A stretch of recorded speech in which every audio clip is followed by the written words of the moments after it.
Hello, today on Heathen RPG we're going to talk about something I did a couple of weekends ago now. I attended the Games Expo here in the UK, or the UK Games Expo as its full title is, and I was sort of working for an organisation called Games on Demand, so we're going to talk a little bit about that. Firstly, we'll talk about the Games Expo. The UK Games Expo is the largest convention we have for role players and gamers of a non-computer gaming ilk in the whole of Britain.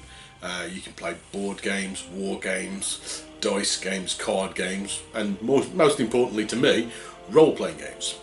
And you can buy all of these things, and it's where the British companies and the larger British companies release their new games or promote their newest game. So you get to see stuff before you can buy it in your local gaming shop. I was there because I was there running games for an organisation called Games on Demand.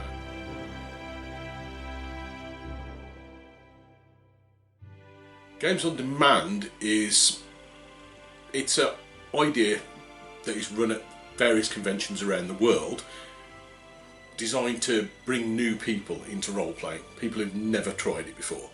The games are only 2 hours long, they're little taster sessions, they're done as simply as possible with a storyline that most people can follow quite easily, so that it can all be resolved in 2 hours. So that someone who's never ever role-played before can sit down, pick up a character sheet, 5 minutes later they're playing the game and they can get involved and see what it's all about. Games on Demand is run at the Hilton Metropole at the NEC, which is the hotel nearest the exhibition halls, and nearly all of the bottom floor and the first floor is taken up by role players and gamers of kind of the role playing ilk, board gamers but more role playing orientated board games. And there are rooms that are dedicated to particular role-playing games. There's a Piaggio Pathfinder Society room, and there's an Adventurers League room, and we had the Churchill Suite at Games on Demand, and there was a core of GMs, myself included, and then there were other GMs that volunteered 1 or 2 games or an entire day if they could manage it.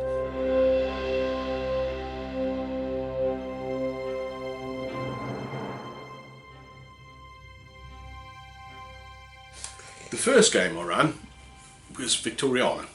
It's by Cubicle 7 Games, British company. It's sadly out of print, although you can buy the PDF copies from Drive-Thru RPG along with nearly everything they ever published for Victoriana. It's well worth it. It's slight steampunk fantasy in the age of Queen Victoria and the height of the British Empire, but it's not quite the British Empire because there's magic and other races, or sub-races of humanity as they're called. And as usual, the elves run everything. Now, my scenario for this involved the death of 2 members of the Star Chamber. The Star Chamber is the Queen's personal spies, and in espionage agents and assassins. And the 2 members of the Star Chamber that have been murdered were very famous.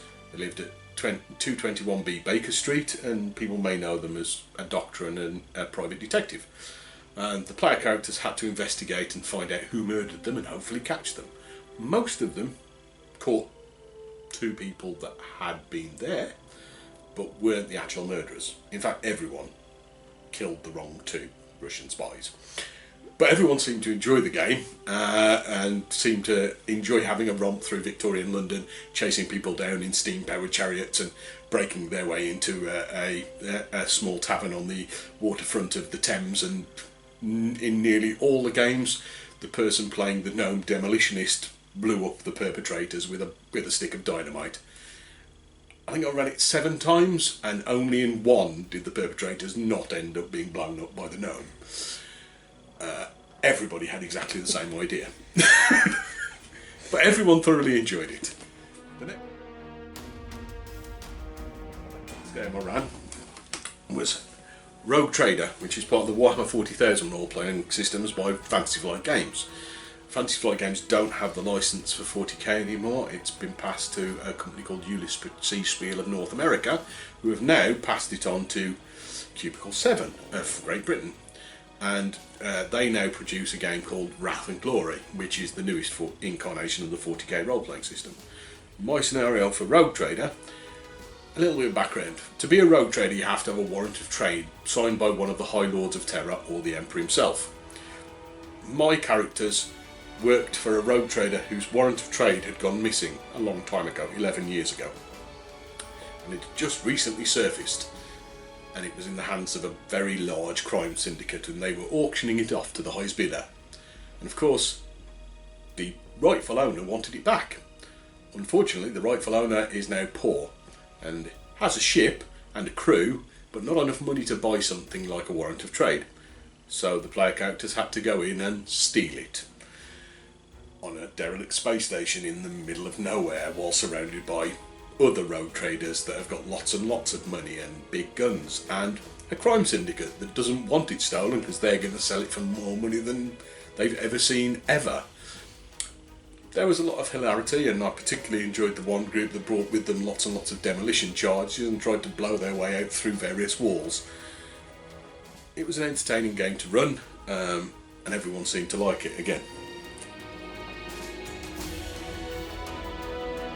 The next one that I ran was Cyberpunk 2020. This is by Art Talazorian Games, and they're about to release a new version of it to coincide with CD Projekt Red's computer game based on this game. In my scenario, the player characters were a group of, they were a film crew that made documentaries. So you had a cameraman, an actor that stood in front of the camera and did all the interviews, the tech guy that repaired everything, and the two muscle that made sure that everyone was safe. And their job was to go into Night City, the city that Cyberpunk is based in, and film the nightlife of 3 different nightclubs. The first nightclub is in the worst part of town and is on the top 2 floors of a derelict skyscraper, and there was a horrible shootout and lots of people died. And in at least one time that I ran the game, that's as far as the players got. The second nightclub was a kind of diner deli nightclub where you handed in your real guns when you arrive and they gave you laser tag guns. If you had the highest kill count at the end of the night, you got to eat free the next night. That they all seemed to enjoy. And the last one was a really high class nightclub where they were expecting to just swan around and film really rich people, and then there was a brutal assassination and none of them knew what to do after that. And that's as far as everyone got.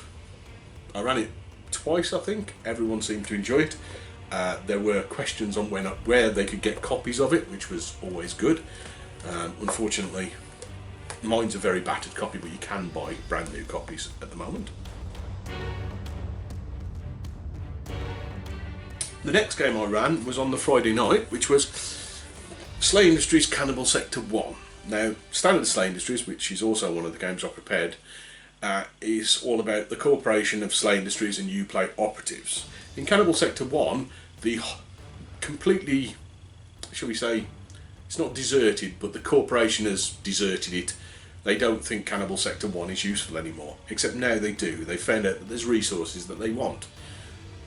But they can't bomb it flat like they normally would to get rid of all the horrible things that live there, so they've got to clear it using manpower. And they can't afford to train operatives like you get to play in Slay Industries, so you get to play Shiver units. And Shiver units are Slay Industries' version of the local police force. And like the local police force, you are no way equipped to prosecute a war on a sector the size of London that's got horrible machines in it that are designed for military use, and aliens that have been hunting and killing and eating humans for a long time, and mutant humans that have descended into, amazingly, by the name of the title, cannibalism. It's very, very dark. I never thought it'd be possible, and I never thought I'd say this, but it's actually darker than Slay Industries itself. And the game I ran is one of the pre-written adventures in the back, on the advice of one of the guys that wrote the book, called Sausage Time. And the idea of the game is you and your group of shivers have been in a fortified area in Cannibal Sector 1 for a couple of weeks now. And the 3rd shipment of rations has turned up. And for the 3rd week running, it's 1,000 cans of Brussels sprouts. And nothing else. Your captain is getting a little bit annoyed at this and has decided to send you out to hunt down one of the carnivorous pigs that lives in the cannibal sector. Carnivorous pigs are a lot larger than your average wild boar and quite a bit more dangerous and angry. Unfortunately, as you have your happy romp through Cannibal Sector 1, you're attacked by all of its denizens, and then finally, if you make it to where the carnivorous pig is, it's owned by a bunch of cannibals and they know you're coming and they've left it there as a trap. And the last thing you know is when you're woken up by them to be told, your lunch. They're having you for lunch. We at Games on Demand were very cheeky and asked if there was a possibility of me getting a copy of it before the Games Expo so that I could run it as a Games on Demand game. And Nightfall Games very kindly sent me a link to a free PDF copy, and then I went on holiday, and so I didn't get to read it until I got back, and by that point I only had 4 days to read the whole 370 page book and plan the adventures and make up characters. But apparently I'm really good at this kind of thing, and I got it all done, and I actually ran it at the UK Games Expo. I had at least 4 people leave my table after playing it going, I'm going to buy that in the morning, because obviously the content of the game is quite adult, so it was run very, very late at night. It was the 10 o'clock to midnight slot, and all of the people sitting at the table knew exactly what they were getting into. Industries. It's the partner to Cannibal Sector 1. The scenario I wrote for this was there was some kind of very fast serial killer happening around a Karma facility. Karma is a facility a bit like where you go and get your ears pierced, except Karma will do things like add fangs and claws to you and upgrade your nervous system, that kind of thing, in an afternoon with an injection. And the operatives are sent in to find out who's murdering all these customers of Karma, because all of the victims had recently been to Karma to be upgraded. I can reveal the plot, and it was a gang member, well, a couple of gang members, that had come to the conclusion that the spinal fluid of the people that had been upgraded would give them superhuman abilities, so they were murdering them and drinking it. It's not a nice game. I did say it's not a nice game right at the beginning. The operatives were supposed to find them and kill them. The final game I took with me is a tried and tested old favourite of Pathfinder.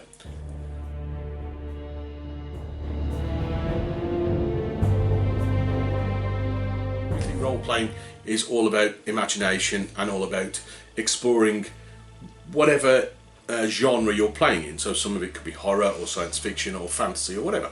And no one's entirely sure what scares people when you're sitting down with a group of people you've never met before. So Games on Demand decided that the best way of dealing with that would be to have what we called our X cards on the table. So at any point in any game, if the GM, what the GM was describing, or what any of the other players were describing their character doing, upset or disturbed anyone at the table, they could hold up their X card and the game would be stopped briefly while the entire scene was changed and whatever was upsetting them was removed from the game. We thankfully never had to use it in Games on Demand. Everyone liked what was run for them. Everything went really, really well. But as one of the core GMs, in the meeting afterwards, we all came to the conclusion the idea was brilliant and we will be keeping it, and we apparently are exporting it to various other organisations that have contact with Games on Demand and run for unknown members of the public, which is brilliant. Better safe than sorry, as it were. There was a lot of positive feedback from the people who played at every table, and everyone seemed to enjoy themselves. So much so that they've asked us back for next year, and look, the gentleman that runs it all wants to get even more GMs involved and hopefully wants to add more tables and another slot on the Sunday for us to run in, and wants to break the record that he broke this year from last year. He wants to break this year's record and get even more people and even more games run. I'm quite happy to help him. The top pick of the weekend of the games I ran was quite obviously Victoriana. I ran it more often and for more players than any other of the games I ran. Everyone wanted to play it, from children right the way through to the oldest people that I had sit down. I had a pair of pensioners that sat down and they were role playing for only their second time. Their grandchild had dragged them in, which was lovely. And he'd sat them down so they'd know what he was talking about. And by the end of it, they were going off to find games they wanted to play, which was what the whole thing is all about. I also had an 11-year-old kid bring his dad in, and his dad sat there looking completely perplexed through the entire game as we explained it to him over and over again about the rolls that he needed to make of what dice and so on. And the kid just enjoyed himself immensely because it wasn't D&D, which is all he'd ever played before. And at the end of it, his dad went, "Thank you very much. Now I understand some of the terms he keeps coming out with, and I've got a fair idea of what he's actually doing. Thank you for showing me." For me, the most entertaining game I ran all weekend was Cannibal Sector 1. I've been looking forward to getting a copy of it for ages, and the adventure that was in the back of the book was just the right mixture of frivolity, then descending amazingly quickly into "it's gone very horribly wrong, oh we're all dead." Slay is a unique game. There is not another one like it, and Cannibal Sector 1 just adds even more horribleness to the game, and even more ways to get your character killed, and even more horrible things to get eaten by. It's great. Next year apparently we have an idea that we will run sessions on for first GMs as well, to show people how to run the games that we're running. So you don't have to come in and play the game, you can come in and run the game for people. And so far the idea is being bandied about by about 3 of us, and we're trying to come up with ideas and the easiest way of doing it, and also the easiest game systems we can use to run for people who've never ever run it before. Again, I need to say a thanks to Red Dice Diaries for getting me involved in all this, and for Games on Demand and actually letting me come along and just sit at a table and run game after game after game, and they kept wondering when I was going to fall asleep on the table or drop dead or shout at them because they were working me too hard, and it never happened. And thank you very much to Nightfall Games again for getting a copy of Cannibal Sector 1 to me quick enough that I could just about get my head around everything that was in it and run it for members of the public, who all then apparently went off and wanted to buy their own copies of it. So obviously the game is good enough, people like the setting and they think it's unique.